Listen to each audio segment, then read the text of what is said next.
Welcome to the July 16th edition of the PFF forecast. PFF stands for Pro Facial Hair Focus and Pro Backwards Hat Focus in some way, shape, or form. Brad's got his hat. We're giving away some merch today for the printing press. It's going to be a lot of fun. We're going to hit the AFC South. We, of course, waited for the DeAndre Hopkins news to do the AFC South. It's going to be huge, obviously changing the dynamics of the entire conference. So we'll talk about that. What are our favorite bets for the AFC South, how it can go right and how it can go wrong for each team. We've got a little British Open preview. We're going to do the bigger one on Wednesday, but we're going to touch on it today. It's going to be a great podcast. Well, let's rock.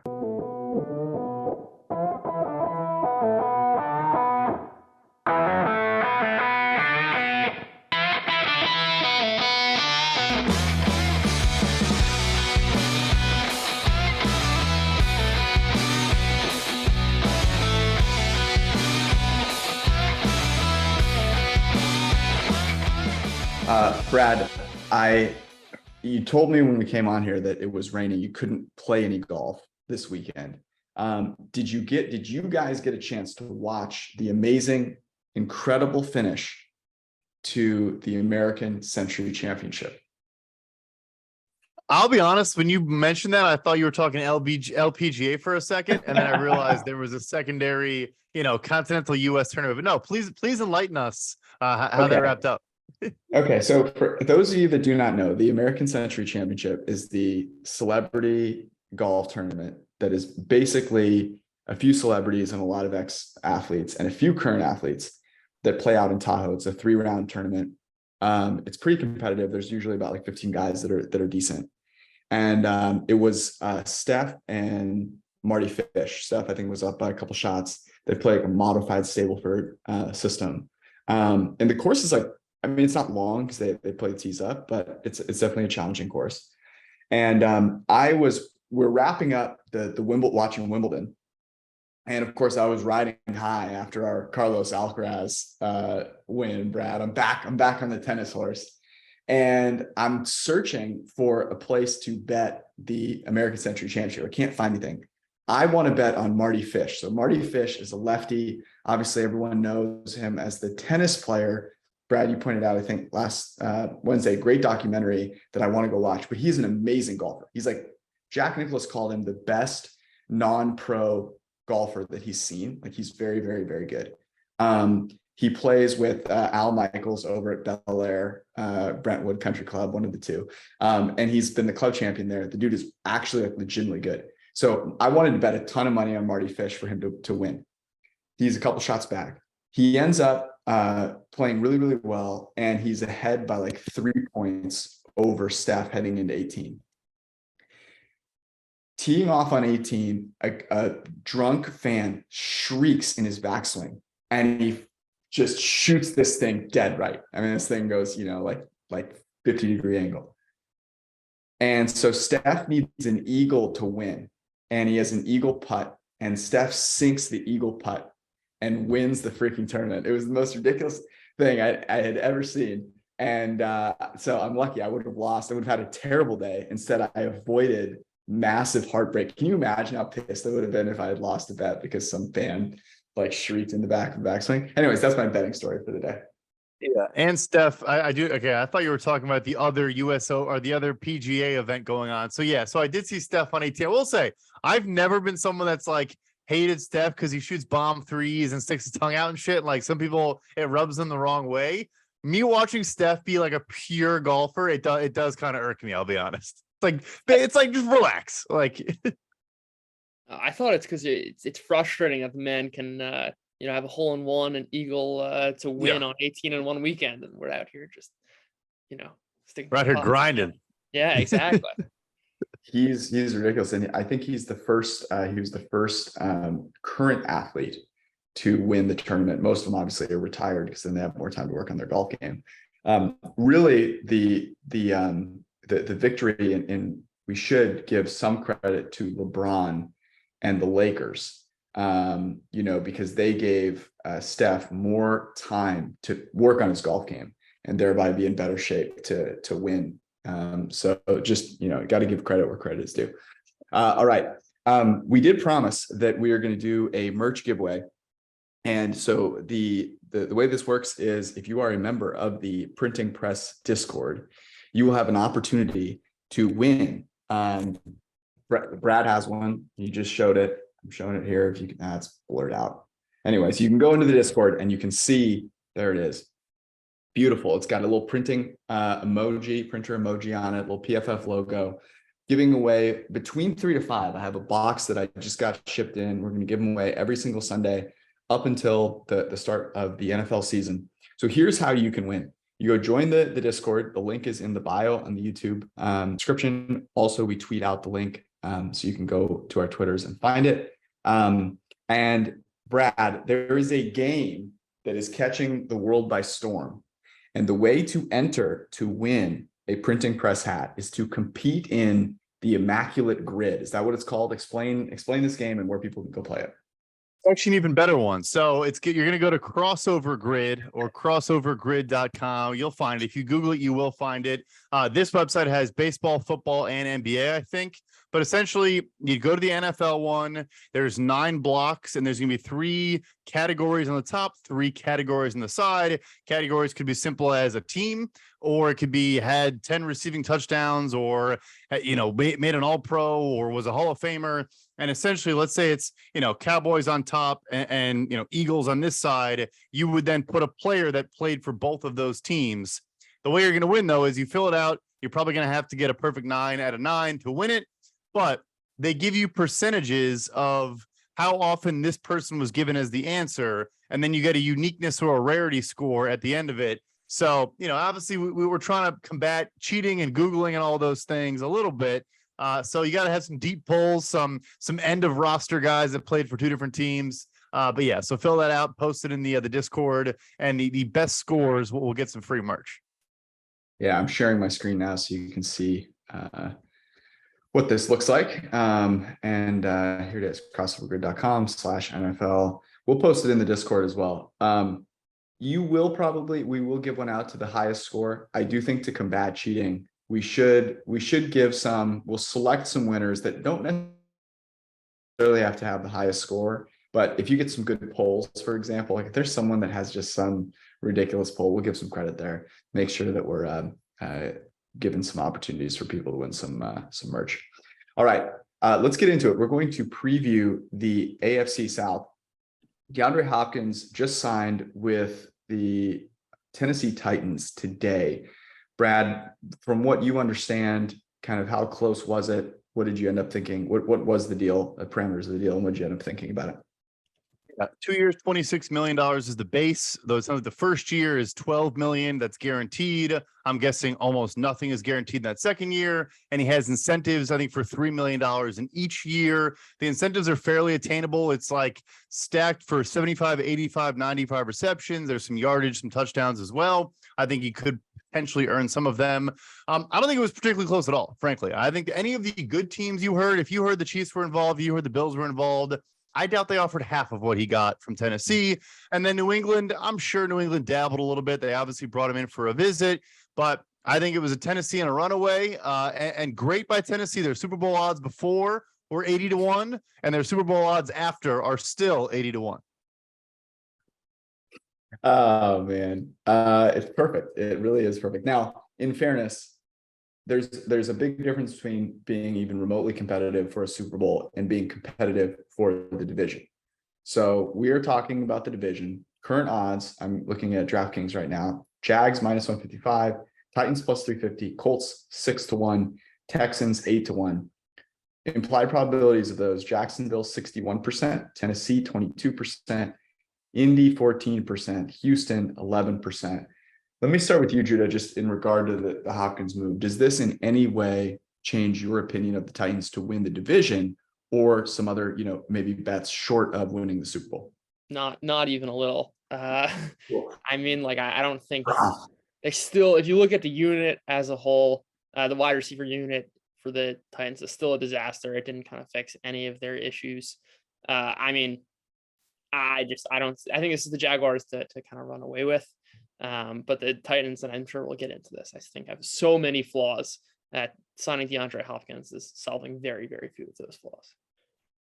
Doesn't it surprise me that he wanted to go play alongside one of the dominant forces in this league in Chigoziem Okonkwo, tight end, 8th highest graded tight end last season. I wish I could put this up on the screen. I saw this earlier, but you know those like Instagram or Twitter things that are going around that are like, would you rather face a hippopotamus, a tiger, a whale, or a shark for 20 minutes? And Chigi Okonkwo retweeted it and said they'd have to contend with me for 20 minutes. That's the kind of player that I want to bet on. So I get what you're saying. I mean, you look at their receiving unit now. You've got Hopkins, you've got Treylon Burks, you have Okonkwo, Westbrook Akine over there in the slot. You have Tannehill, of course, and Henry. I mean, there are worse offensive casts. The offensive line, leaves some things to be desired.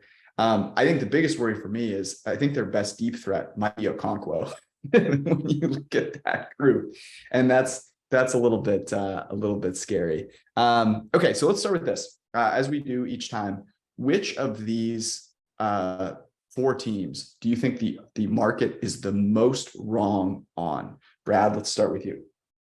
Yeah. So, and we mentioned the Super Bowl odds. I don't think these division odds have really moved yet either.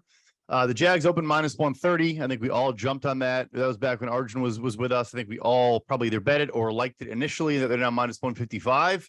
I mean, I guess Tennessee is the other contender, and maybe you could talk yourself into, hey, Mike Vrabel's going to scrape and claw his way to 9 wins, and maybe the Jags just don't play as well as we expected. There was that Week 18 game last year with Josh Dobbs, where the Titans realistically could have won that football game and gone to the playoffs, and then the Jaguars would have a little bit less shine on them. But I actually think this is a properly priced, division right now. You could probably, I think, talk yourself into Colts 6-1.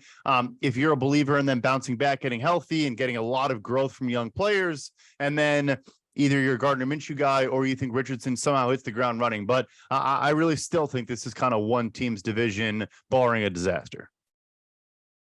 Judah, anything that catches your eye here? Yeah, I mean, it's honestly, you got to kind of squint at this one, but I think it's the Texans at 10%. And I think that's because in some ways they actually have a fatter tail, in my opinion, than the Titans or Colts. I think the Titans are a pretty known quantity. Everyone's been kind of giving them some criticism that like, oh, this is a floor team of like 6 to 7 wins, and like signing Hopkins is kind of adding to exactly that, which is like, there's no unknowns with Tannehill. The team's pretty similar to what they were last year. I think with the Texans, you still have some of these unknowns, and they're unknowns with a little bit of upside. Which is like there are still some pieces, especially on the Texans defense. Derek Stingley was terrible last year by most separation metrics, but still, if you want to take into account his draft prior, still had some absolutely dominant years at LSU as a top pick. He can turn that around.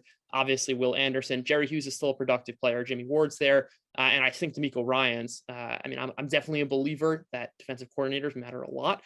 If you're kind of a believer that D'Amico Ryans can kind of replicate at least some of the success that he had in San Francisco and apply it to Houston, that this can be like a fine unit. And on the offensive side of the ball, like, yes, it's a rookie quarterback. They have 2 very good tackles in Howard and Tunsil. If CJ Stroud can, be a fine rookie quarterback, I think this team, again, you got to squint, but has some case for upside. I think they have, John Mechie was a good college receiver at Alabama. He can do it. Robert Woods is old, but like, again, it's not as if these are horrible pieces. And I think if you kind of compare the rosters of the Texans and the Colts, to be honest, I think I prefer the Texans roster. I can see that case. Like if you're thinking about how do you actually win the division, right? You have to kind of put a few things together. And if you don't win the division, it doesn't matter if you fall apart, right? In terms of this sort of a bet for the division. I will make the case that the most mispriced team here are the Titans. And this is not a DeAndre Hopkins take. This is more of a regression back towards what we've seen of them in the past. I think basically every player on their team, every important player on their team had one of the worst seasons that they've had in a while. I mean, you look at Ryan Tannehill, he had two seasons graded in the 90s, a season in the mid 80s in 2021, and then fell all the way to 74.9 in his PFF grade. 19th out of 39 quarterbacks. I would expect a little regression back. I don't think Hopkins makes a huge difference, but he definitely makes a difference. And the idea that he's now the number one guy, that Treylon Burks doesn't have to be the number one guy. I do think Okonkwo, it's kind of tongue in cheek, but I think he's like a solid playmaker. And I would not be surprised if Mike Vrabel, and that team gets creative with how they use him. The worry for me is a little bit on the defensive side of the ball, and especially in the secondary, and can they cover? But where I do think they're particularly strong is up front. And if you think about winning the division, it's probably going to go through Jacksonville, right? So if you look at the matchup between them and the Jaguars, the one area where I think you can be concerned about the Jaguars is the offensive line. And you look at Jeffrey Simmons, who might be the least talked about like stud in the NFL, just an absolute monster rushing the passer. And, outside of maybe like Donald and Chris Jones, like he's up there in terms of the best defensive interior linemen. If that line stays healthy with Tart, with Autry, Arden Key, 28th out of 119 edge rushers last year, I do think they can be a force up front. So I actually think that is the most mispriced. I agree with you guys that it's not, wildly off, but I think that's my favorite of the four if I had to bet the division. Yeah, I think what's interesting with a lot of these teams, look, they're obviously not great rosters, but I think as we're talking through it, a lot of them like have some solid units, but then also, the Titans offensive line might be the worst offensive line in football. Their corners might be the worst corners in football, but then it's like kind of everywhere else, you could probably talk yourself into it a little bit.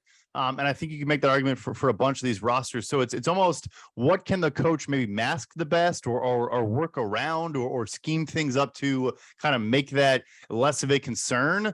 And so then I guess you could kind of talk yourself into Mike Vrabel a little bit. I remember, Ryan Tannehill historically has had a high average time to throw, has taken some bad sacks and things of that nature. And I'm just kind of terrified. Like Nicholas Petit-Frere getting suspended was actually a meaningful development of the offseason. And that's just that sentence being a fact is a concern in itself. Yeah, that is an issue. Okay, so let's talk a little bit about the Jaguars here. Their win total is at 9.5. Over is minus 150 right now. Under is plus 130. So there's a lot of love that they're getting. I go to you here, Judah. Like, how, if at all, are you betting the Jags? What do you think is the kind of upside case, and if there is a downside case, what is it for you? Yeah, I think the upside case is Trevor Lawrence. The downside case is Trevor Lawrence. Right? I picked the Texans there. It's like if Trevor Lawrence gets hurt, I think the Jaguars are done. And I think there's kind of a lot of fragility on this team. I think their wide receivers now, kind of ironically, are pretty deep, and the rest of the team is not at all. I think the upside case is that we kind of see the Trevor Lawrence of the second half of last season, which is a guy who, especially in stable situations, not under pressure, was a top 5 quarterback by basically any efficiency metric you'll want to use. And if he continues to grow from year 2 to year 3, he's kind of progressed as most quarterbacks do in their development, in his kind of recognition of like open receivers and tight windows. He's making the right reads. I think especially in his second year in this offense, he can continue to grow in those areas. And like, would it shock anyone if he's the MVP? I don't think so. And in that way, I think you can kind of chase. The AFC's loaded. I don't love using, a AFC championship or a Super Bowl win. I think it's 25-1 for the Super Bowl and 13-1 last I checked. But I don't hate, especially because they play in such a weak division, a alt over here, or even just a Lawrence MVP bet, because I think that's really, the Jaguars are going to live and die by Trevor Lawrence this year. I think they kind of made that bet with their offseason spending last year and their moves this offseason. They're living and dying with Trevor Lawrence. Yeah, he was phenomenal second half of last year. I think he was actually third. Was he third in PFF grade? Really, really phenomenal. Brad, we'll go to you. What do you think about the Jags? Yeah, in a similar vein, I'm betting a derivative of them potentially having a good season. And obviously not quite, because it's just one player prop. But Calvin Ridley over 6.5 touchdowns is plus 120 right now on DraftKings. His yards, I think, is at 900, so I don't like it quite as much. And yeah, I think you're just betting on, is he going to hit his stride and be the player we think he's going to be? Obviously, he could do that without touchdowns, but in his first 3 seasons, he went over that number. His fourth season, he played 5 games, but had 2. That was with Julio the whole time. No, he honestly probably scored more than Julio in those years. But yeah, it's kind of saying, hey, look, like if Ridley comes in and is a true number 1 and is consistently scoring, they're probably going to be, having that high-powered offense and being the best team in this division by a country mile. That's one way I would like to bet it. Cause like I said, I already bet -130. It's probably my biggest division future exposure of the offseason. So I'd even add in this similar vein, we talked about this last week, Travis Etienne over 6.5 touchdowns. That's almost a direct bet on the Jaguars kind of being very good and leading a lot. I love that one also. Yeah, exactly. Because then, especially with leads, you'd expect them to end up giving him the ball a bunch. I like the Ridley bet a lot. I think the concern for me when it comes to the Jags is, I think there's a little bit of weakness, certainly on the offensive line. You talk about Lawrence in stable situations, and yes, he was phenomenal in stable situations, but you need those stable situations. And what are stable situations? They're from a clean pocket, first and second down. If that offensive line falls apart, and you look up front, you've got Cam Robinson over there on the left, 44th out of 81 tackles in PFF grade.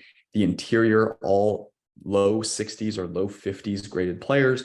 And then, at right tackle, I mean, what are we expecting there? Are we going to have Anton Harrison, rookie over there on the right? So there are some question marks there. I really do like the receiving core, especially with Ridley. You've got Kirk in the slot. I think that's where he's, going to play really, really well. And now that he's not the number 1 guy, I think he's going to be phenomenal. The way I'm actually going to bet this, and I like your MVP bet, Judah, similar vein, Doug Peterson, coach of the year, 22-1. They win this division. It's a weak division. So to your point, the high win total, I think, is possible. Other divisions are going to be much harder in the AFC. So it is not out of the realm of possibility that the Jacksonville Jaguars have the number 1 seed, let's say, in the AFC, as crazy as that sounds.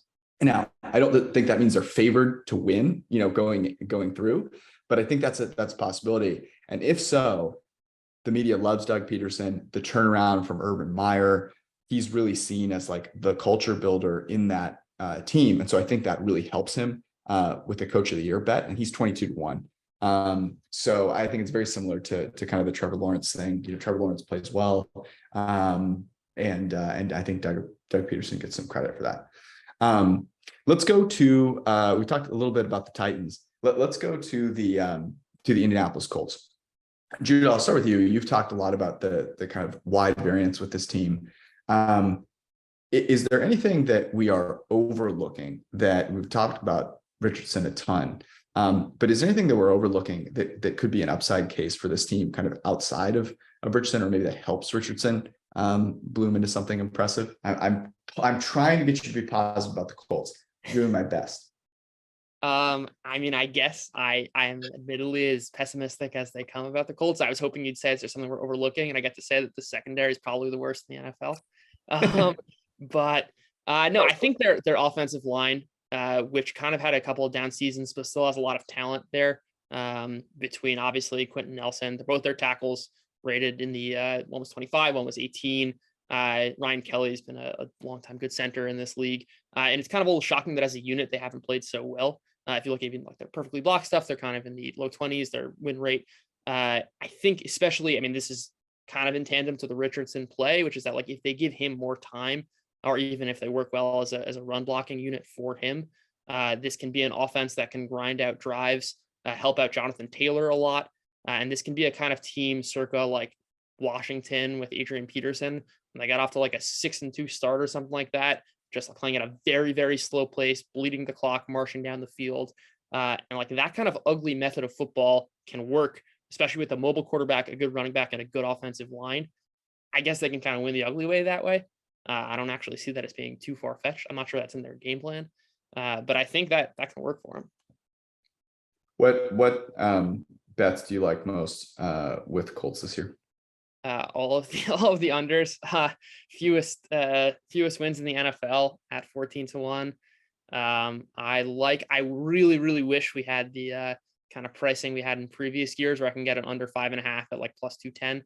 Plus 175, I think, is the best we're going to get, because most books are only offering 4.5. I like under 4. I like all the unders. That's the honest answer. And I'm certainly not betting any overs on the Colts. Brad, do you have a different opinion, or are you similarly low? Not really, because I agree with the overall philosophy, but I do think this team, different than others, where their improvement this year could just be from guys that played poorly last year, just having better seasons. I think on both sides of the ball, like the offensive line has to positively regress to some degree. You can't have players of that caliber just all sucking again next year. Even on defense, like Grover Stewart had a down year. I think DeForest Buckner wasn't maybe his self. They have all these young defensive linemen that need to play better. I agree their secondary is horrendous. And so this is why the one bet I do like, it's not necessarily betting positively on the Colts. It's kind of is playing into the idea that they're going to be down in some games, maybe throwing late, and that they're going to have high scoring games because I don't like their secondary. Michael Pittman, the market on him is so low at this point. And I get it. Like, he had 140 targets last year, 99 receptions, and had 925 receiving yards. But this team was dead last in EPA per dropback with Matt Ryan or Sam Ehlinger or whoever they had out there. And I honestly still think we're going to get a month of Gardner Minshew. Maybe I'm wrong on that, but I really do believe that. But even if we do transition to Richardson, I think if he is kind of, we view him as raw and a little bit, not ready for the NFL, then he's just going to pepper his number one big-bodied option with targets the entire time. And if they're down in games, I think they're just going to feed Michael Pittman Jr. So his over-under is 825 receiving yards, 100 yards lower than last year. Again, it might not be efficient. It might be 9 yards a catch on 100 catches, but I just think the market's a little bit like overcorrecting on like a very good, if not, good above average player. I guess the case in my mind is you mentioned the offensive line, Judah. Why, with an athlete like Richardson, you have a running back with Taylor, like, can't you manufacture a passing game with that dominant of athletes that can run the ball? I mean, I would think of like a souped up Jalen Hurts type of offense, which I think is sort of what we're going to see a little bit there. Like, isn't there a pathway for maybe not a Lamar Jackson type, season? He's not quite, let's not name him that right away, but some kind of, just they run the ball 65%, but they have such a dynamic quarterback that things kind of work out. Why is that not something that you could see happening? Like, is there something about Richardson's game that you just don't like? Yeah, I think it's a Richardson thing. It's especially his accuracy, and that in tandem with the Colts wide receivers, which is that with the exception of Pittman, I don't really see, and especially to your point, getting deep. Like, I don't see how anyone's going to win deep. And like, your offensive line, it's great if you've got an extra half second to protect, but if those receivers aren't getting open, that's not really going to help you so much. And especially in those cases when they are open, you need an accurate quarterback, not only to get them the ball, but more importantly, to get them for yards after the catch. And I don't really see that offense developing. I also think that Greg Roman is dare I say it, is a brilliant offensive mind. And I think a lot of the success from the Ravens was can be attributed to Greg Roman, and I don't kind of have the same trust. I don't know if Sainchiden's calling plays. I don't know what the plan is on offense, but I think as a rookie, it's very, very, very rare. We forget Lamar Jackson, it was his second year in the NFL. I think that really makes a difference, especially for just the speed of the game. For an inaccurate passer, I just don't love it in the context of the Colts this year. If Minshew, how much does Minshew starting the season tell us about Richardson? Like, my gut would be if Minshew is starting the season, I'm concerned. Now, I know that Lamar Jackson, that example, like, he didn't start the season either, and he's turned out just fine. Am I being am I over exaggerating? I guess, Brad, are you concerned about Richardson if he doesn't start over Minshew to begin the year? Well, he's not even 21 years old yet. He started one season in college. I mean, it's not a good signal, I suppose, but I always look at the context of where it's happening. And yeah, you could be like, all right, maybe Joe Flacco in Baltimore is more respectable than the current Gardner Minshew, which might be debatable, frankly. But yeah, no, I honestly think he should sit a month, get used to the NFL life, and then come in. If it drags on to like trade deadline, then yeah, I'd probably be concerned. Yeah, I really do think they are gonna they're gonna give the I don't know what you call it, the Mahomes playbook. I mean, Hurts didn't start right away, right? They waited and brought him in later on in the year. I think that's gonna happen with Richardson. Is it going to concern me? I actually, in thinking kind of more about it, I think there is a value. You mentioned he only started 1 year in college. Him going out there and just getting his teeth kicked in. Maybe there's not a ton of value to that, and him kind of learning on the sidelines. So I can get on board with that. But we've talked way too much about the Indianapolis Colts. We're going to talk more about the Houston Texans in 1 second. Before we do, DraftKings has launched the largest best ball tournament in DraftKings history. There's $10 million worth of cash prizes on the line. And all you have to do is go draft and then kick back, relax, and watch your team cruise to your chance at $1 million top prize. Because best ball, in case you're living under a rock, a best ball contest does not require you to drop, add, trade, start, sit, all this stuff.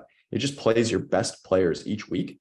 And that is how you compete for the $10 million in total best ball prizes that DraftKings has. So here's the cool thing. If you use promo code PFF, you can get your first entry back in DK dollars. So you buy $10 entry, you get that entry back in DK dollars. You can bet those in other areas around the website. The promo code is PFF. On DraftKings, download the DraftKings Sportsbook app. If you have a gambling problem, call 1-800-GAMBLER, 1 per customer, opt-in required to a $10 entry fee bonus issued in 10 DraftKings dollars. Age and eligibility restrictions apply. Void where prohibited. See DraftKings.com/promotions for details. This ends at 8/9/23. All right, let's talk a little bit about the Texans here. You mentioned that you thought they were undervalued, Judah, so I'll come to you first. Kind of make the upside case, and what are some bets maybe other than the division that you would look at for the Texans? Yeah, I mean, I think and I should have mentioned this before. It's our guy. It's the coaching staff, and it's our guy Bobby Slowick, the former PFF employee, which I think is that this team has a decent floor of players who are, as I was saying, capable. I think. I mean, Mechie's obviously an unknown, but Robert Woods is still an NFL receiver. Nico Collins is fine. Dalton Schultz is a good tight end. They have tackles. I think especially they can kind of design. The best case scenario I'm thinking of is like a Lions of last year, where you have a really, really good play caller who knows his players' limitations, doesn't ask him to do too much, and kind of designs an offense where just a bunch of capable players succeed. I mean, like, who would have thought last year? I mean, maybe Amon-Ra St. Brown you'd be high on, but like, it wasn't like the Lions had nobody was on Jared Goff. The wide receivers weren't particularly big names at all, and they still had success, I think, on the backs of, again, a coordinator who designed an offense for the talent that they had. And I think the Texans can kind of fit that bill. And defensively, again, if you're buying into coordinators, especially if DeMeco Ryans can kind of take this defense to an average unit, they have pieces. I think that, again, I mean, it's building in some projection from Stingley, but there are some NFL players here. Like Jerry Hughes is an NFL player. Sheldon Rankins is an NFL player. Steven Nelson, an NFL player. Will Anderson, a top pick. He should be a good player. Jimmy Ward's still a good player. Like, they have pieces. They really do. I think coaching would have to make a serious influence here, but I think there is some upside here. How would I bet that? Division 10-1. I think there's some value. I think that's contingent on the Jaguars kind of falling apart, which I think is contingent on a Lawrence injury. And I don't hate kind of some of their alt overs, right? Or even, which is saying like 75% of my case could be true. They don't have to necessarily be the Lions, but they can still kind of have a productive offense and exceed market expectations by 1 or 2 wins. And I think that bet can still hit. I'm betting the same narrative. Oh, go ahead, George. I was just gonna say, so if you bet the alt over like 8.5, you're getting plus 230, 10.5, 10-1 odds there. Sorry, Brad, go ahead. No, you're good. We got to let the people know the price on Texans to win 11 games. No, I am betting the same narrative, though, where I do think this is like the defense does have pieces. I mean, Malik Collins, a couple other guys we could throw in there that are worth a shout at least. I think the tie into that is I think they're going to try to be a run the football, run clock, and then let our defense kind of win some games light type of approach. Maybe it isn't going to work, but I do think it's going to be the MO. I'm not particularly concerned with Devin Singletary signing for 1 year, $2.5 million. Our guy, Dameon Pierce, Florida. I think his line's at 900 yards, which is not a low number. It's not, but Went over that last year as a rookie, missed a couple games, was a rookie. And obviously the game script could not have been worse for the second overall pick, who should have been the number one overall pick. So there is some risk there for sure if they're down in a ton of games to try to throw their way back in. But that's one way I think of betting that idea, which is I think they are going to try to be a clock management defense and, long methodical drive type team. I mean, very much probably the Niners playbook, right? And I guess it's interesting. We talked about Stroud, coming into this year. I'm very concerned about Stroud just because of what the Ohio State ecosystem was like, how dramatically different it's going to be. The offensive line, you mentioned they have some pieces. They're not good. Let's be clear. It's not a great offensive line by any stretch. And he was a complete nightmare under pressure with those weapons at Ohio State. So that concerns me a lot. I guess, Judah, why are you you have this vision of Stroud somehow playing well? Is it because the scheme protects him? Is it because you think he's better than I think he is?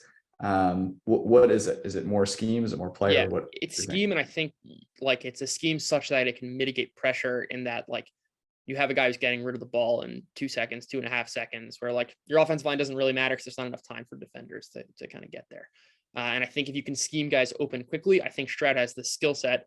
Again, a pretty decent floor. He's got he's a fine recognizer of who's open, and he can get the ball accurately. We know that he's an accurate passer, or at least he was in college. And I think that skill set can translate to a certain scheme. Right? If you're not accurate, none of this matters. If you can't recognize who the open guy is, none of that matters. But I think those are two of his strengths. I don't think he might have the ceiling. I don't think he's going to be, throwing deep bombs to receivers downfield. But I do think he can execute a pretty simple offense, and that's asking a lot of a coordinator. I'm not saying that's for sure going to happen, but I can see it based on Stroud's skill set as opposed to someone like Anthony Richardson. He just real quick. I mean, he was our most accurate charted passer in college football the last 2 seasons. So he does have that going for him for sure. But he also had 3 top 15 pick wide receivers. Yeah. So, and to be fair, George, Justin Fields, coming from the same sort of ecosystem, was also an extremely accurate passer, and he's one of the least accurate passers now.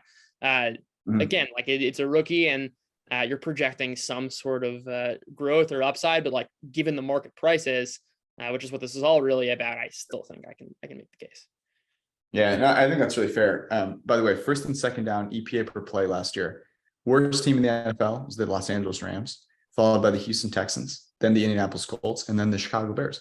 So, there's a lot of room for that positive regression. I am a believer in Bobby Slowick. I think he's going to be very, very good. And I'm not just saying that because, he worked at PFF in the past. I think the way that Shanahan teaches his assistant coaches how to coach, I think there's a reason Mike McDaniel is so successful.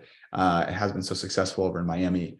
There is a combination of understanding how to build the culture, but also a way of looking and teaching offense that really stems from a defensive viewpoint. I think that will help Stroud quite a bit. So I see that upside case. You mentioned that the receivers, they're not terrible. I mean, Robert Woods, Nico Collins. So you can make that case. I understand it. I understand it. Here's the other thing. They have really leveraged their future, by trading their first round pick next year to this year. So, does that mean anything really? Well, it means that their kind of view on the season is going to be one where they're going out to win football games, as opposed to, hey, if we lose games, it's not all that bad because we get this high pick next year. So I don't know that that's a huge kind of feather in the cap, so to speak, but it does mean a little bit around the way that they're going to approach this year. And obviously they feel like that Ryans can get a lot out of Will Anderson. Okay. Before we move on from the division, is there a narrative that you guys feel is not being talked about, or that maybe isn't being considered enough for how this division could play out? Brad, I'll go to you first. I mean, I guess I'm getting to the point where I think there's a little bit of fragility in Jacksonville. I do think they're the heavy favorite. I don't have many qualms about that, but their defense was not good last year. And yes, it's a lot of young talent. I think they should play better next year. And then the offensive line, like you mentioned, you lose Cam Robinson for 6 games, can't reduce that or anything like that. Those suspensions for PEDs are locked in, and the unit's kind of soft at a couple other spots as well. So I don't know. I mean, look, Ben Brown's power rankings, the Titans are 28th, the Texans are 31st, and the Colts are 32nd. So it's just hard for me to make a case that the Jaguars are not going to win this division. Yeah. Judah, what about you? Yeah, I mean, I think it's the case I guess stated twice now. I don't think we're talking about the Texans not being a doormat. I think they could be a legitimate team this year. I don't know if that's 10 wins, but I think it could be closer to 7 and 8. And I'm not sure they're any much worse than the Titans or Colts. And I think that's kind of being built in. It's certainly built into the division prices that those two teams are markedly better. And I don't think that's true. Yeah, you guys are sleeping on Gardner Minshew. And, it's just ridiculous that we're not talking more about Gardner leading the Colts. Much as I want to try and convince myself on Gardner Minshew. No, I'll throw a hot take out there, George. I like Colts at their price way better than the Titans at their price. I'm a buyer on the Colts, just like getting positive regression from a bunch of players. They just Quentin Nelson's not bad at football. He just sucked last year. Like Braden Smith's not bad at football. He just sucked last year. Like it can't all happen again. I hear it. I'm just ready to eat my words, wear my jean shorts, week 6 when Gardner Minshew is leading the Colts to their 4th win. They're 4-2 and in line for the division. I'll wear the jean shorts. Now we're talking. There's continuity between play caller and quarterback. There's a positive regression on the offensive line. Michael Pittman, I think, is a better receiver than people think he is. I mean, I don't think people think about Michael Pittman that much, but he is a good receiver. Gardner Minshew is an accurate quarterback. If he has clean pockets, that offense had not a lot of creativity in the past. I think they'll have a lot more creativity. Maybe they bring Anthony Richardson on as more of like a dynamic weapon to help out, the scheme and can create some confusion for the defense. So look, it's not, you mentioned that the Jags are heavy favorites. I've already talked about, I think there's a path for the Jaguars to the first seed in the AFC because of the weakness of the division, of course. But I also think there's a pathway for the Colts to be decent. It's just like everyone thinks they're so terrible. And this take is really around, usually when everyone is like completely aligned on one thing, there's something that we're overlooking. And I think that's Gardner Minshew. That's my hidden narrative. I'm going to sprinkle a little bit on Minshew once we know he's starting, probably by a little bit of the Colts alt-overs. Also, just to spite Judah, who hates them so vociferously. Would you be interested, Judah, in a Colts Texans head-to-head bet? Ooh, I like that. I like that a lot. Yeah. Just wins, just straight up wins. Well, their win totals aren't the same, are they? But you don't want the price. But you hate the Colts. You think they're terrible. I mean, you're right. I do think the Texans are going to win more games than the Colts this year. I'll put my money where my math is. I like the bet. Straight up. All right, there we go. We'll put a dinner on it. How about that? Perfect. All right, we came out of here with something positive. Before we get to the British Open conversation, if you are sitting there thinking, man, I'm only a couple of weeks away, 52 days, I think, today, until every single Sunday, I'm going to be sitting back, relaxing, and watching football. You don't want to have another worry on your mind. You want to be able to focus in on the important thing, which is football. So you want to take care of all the other things in your life. And one of the things that's probably pretty important for you, if you're a parent with children, is keeping your family safe. So keep your family safe this year so you can kick back, relax, and watch some beautiful football, maybe enjoy a little cocktail, a little cookout, and get yourself some term life insurance to protect your family. Now, I know what you're thinking. This is a terrible, long, laborious thing. I got to call someone up in some random office and they're going to, send me 85 pages of things to sign. No, Gerber Life has come up with a really sleek and easy way for you to do this. It's called Fabric, and it takes just 10 minutes. You go download the app or go to this website, which I'm going to give you right now. It's MEET Fabric, FABRIC.com/forecast, and get started today. It takes less than 10 minutes from start to getting your family covered, and then you can kick back, relax, and enjoy the NFL season. Policies issued by Western Southern Life Assurance Company, not available in certain states. Prices subject to underwriting and health questions. All right, British Open. It's kind of crept up on us a little bit here. The Scottish Open was this week. Rory came back to win in kind of dramatic fashion. The British Open being played at Royal Liverpool, where the past two winners are Rory McIlroy and before him, Tiger Woods, some guys that maybe you have heard of in the past. So there's going to be a lot. I can already see it. I'm going to turn on live from the British Open on the Golf Channel, and I'm going to be inundated with Rory McIlroy talk. I mean, this is like the worst thing that could possibly happen. We are going to get so much Rory McIlroy talk. It's going to be nauseating. Here are the current odds. If I can pull them up, I think they should have them on here. There we go. Rory is plus 650. He's the favorite. Scotty Scheffler 7-1, Rahm 12-1, Cam Smith 16-1. We bought him at a much better price a few weeks ago. Victor Hovland 20-1, Koepka also 20-1. Xander and Terrell Hatton, along with Tommy Fleetwood and Patrick Cantlay, are 22-1. Actually, so is Fowler. Dustin Johnson 30-1, Shane Lowry 35, as well as Spieth and Morikawa. Fitzpatrick, Kim, both at 40-1, Justin Rose, and my guy Wyndham 2-night stay. Third night is free. Clark at 45-1. Be Now, Homa, and your boy Cam Young, Brad, are at 50-1. So we're going to dive into this a little bit more on Wednesday, but let's get it kicked off here with kind of some early assessment. Brad, you didn't play golf this week so that you could watch the Scottish Open from start to finish, really lock in on how everyone's playing. What are your thoughts going into British Open week? Yeah, I was up at 2 a.m. every morning to watch for the people, just grinding the tape, grinding the film. Yeah, no. So we talked going into the Scottish. Obviously, we learn a lot. It is a links golf course almost every time leading into the British Open. So you're playing a similar style of golf. The results do matter.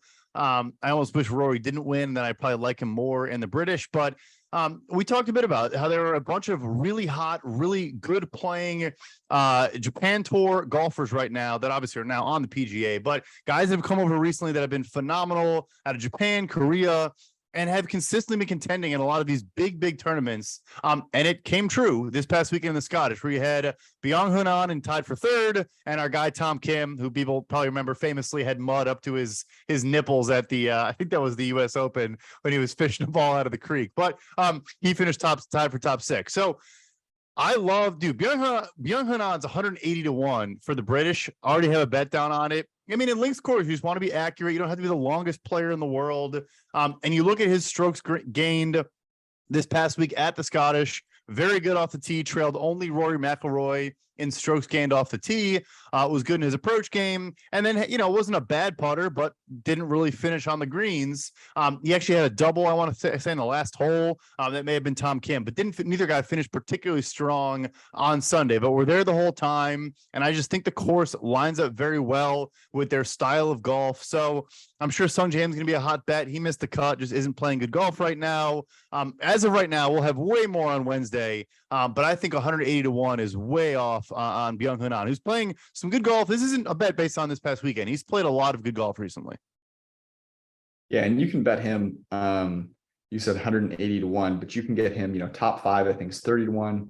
Yeah, top 10, 12-1. So there are other ways to bet. I think this is the best part of betting on golf, right? You can have a hypothesis on a player doing well, and there are ways to capitalize on them playing well without them winning. Sahith Theegala, 150-1, another guy that's way down there in terms of his odds heading into the weekend. I'll say this: Tommy Fleetwood, I think, shot 63 on Saturday at the Scottish. He's 22-1. As far as guys that I think have a legit shot to win, I do like him quite a bit. I don't like betting players really more than 30-1, but I'll make a little bit of an exception for my guy Tommy Fleetwood. I think he's going to break through at some point. I mean, he's just too talented of a guy. It makes sense for him to break through at the British Open, since he has won on the European Tour, and on the PGA Tour. I don't think he has a win as of yet. So I like him a little bit. Jordan Spieth's down there at 35-1. It's kind of tempting, just based on how well I think he plays links golf. And to your point, you don't need to be super, super long here. So a guy like a Bryson DeChambeau, I don't think his value is quite there based on what his length gets him on this type of a course. If you go down a little bit further, a guy like a Keegan Bradley, I could see doing well on this course. A Denny McCarthy at 110 to 1. So yeah, we will dig in a lot more, but I do think there's a lot of value across the board here, and some opportunities. Everyone's going to talk about Rory, and they're going to talk till they're blue in the face. But man, I really you will not catch me dead betting on Rory. I just can't. It's not going to happen. Judah, I also think Scotty could just break through. I mean, it's about long irons and ball striking, and then some stuff around the green. And the guy, I think he had his worst finish in like 2 months in terms of strokes gained on the field. He was 5th, and he came in 3rd, and it was like his worst tournament in like 2 months. I mean, the guy's absurd. He just can't win. The thing with Scotty is, like, I just know he's going to miss like 10 5-footers. Yes. Like, yeah, I do think he's going to finish top 5, but he's also going to miss 10 5-footers. You're going to pay a steep price for him. Judah, you're a budding golfer, an addicted golf bettor now. What are your thoughts heading into the British Open? Yeah, I was actually going to bring up Scotty Scheffler. I tried to find this tweet. I couldn't find it. It's like his tee to green ranks, like every tournament, it's just 1, 2, 2, 3, 1. Eventually the putting's gonna come. I think it's the consistency kind of lends itself to a top 10, top 5 bet. And obviously the winner. And another name for guys at Data Golf, I was looking at their kind of expected PGA wins. This guy totally at 300 to 1, Alex Noren. He would have expected 1.3 wins, just to say he's got plenty of upside. He's 300 to 1, obviously a long shot, but I'm a sucker for a nice long shot. Who's a guy who can put it together, and the odds are obviously very, very long. A nice pull. Good approach game. Good iron game. I like that play. Oh yeah, the three iron, on the three iron course will translate to the pod. If we didn't mention this in the pod, Judah is the best 3-iron player on tour. I don't know if we mentioned that. No, we did. Oh, we did. Okay. Okay. The good. Next merch giveaway is going to be something to do with a 3-iron. We got to figure it out. Put like a little 3-iron on the hat or something like that. All right. Make sure you go to the Printing Press Discord. Get yourself an opportunity to win a hat. Also, if you have suggestions on what other kinds of merch you'd like to see, do you want a golf pullover? What is it that you're looking for, Brad? The hat doesn't quite fit, so we need to get something that Brad can rock. Golf pullover. Now we're talking. Now we're speaking my language, George. Yeah, we can make that happen. So go join the Discord and get yourself some free merch. We'll be back on Wednesday evening where we will do the AFC. What are we on the West now? The West. Be good, and we'll go much deeper into the British Open, give our favorite bets there. Enjoy the week. We'll see y'all later. Peace.